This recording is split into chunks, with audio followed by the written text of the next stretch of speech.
second. I love what you did on the Buck Cherry stuff. Oh, that was a great record, man. That was a great record. It was. They just sent me a few tracks, and I mixed a song called "For the Movies," I think it was. Yeah, man. A couple of other ones. Good story about that is, I don't know if they want me to tell them.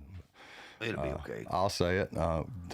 They called me up after when the record was out, and when they were doing the video, MTV, all the places wanted them to take out "I Love My Cocaine," because it was offensive, it was the drug days and all that stuff. So they were going to send me to France to go over there and re-record the hooklet line, and the thought was to change it to "I Love My Cold Train."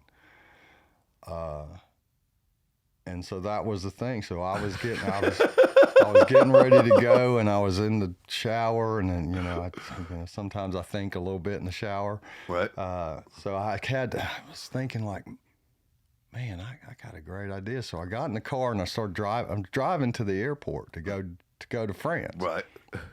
And I called them up. I called the manager and the record company president, and we talked. And I said, man, that riff, that I said, that's such a hook. I said, why don't we just use the instrumental and edit in the riff, and everybody knows the line. Yeah. And they were like, oh man, that's genius. That's great. So I turned back around and went home. I didn't go to France. So I never actually met the band or was ever in the room with the band. Yeah, I just mixed a couple of the songs and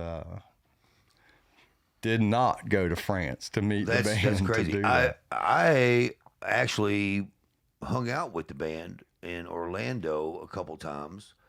And Josh is a nice guy, the singer. He's a super nice guy. And at the time, I was a little bit crazy back in the day. And who taught you that? And I was backstage, and I'm like, come on, man, you love the cocaine. Come on, man. He's like, no, we don't do that. I'm like, wow, okay. Whatever, man. I mean, I thought it was pretty interesting that they didn't do the cocaine, but they did the cocaine.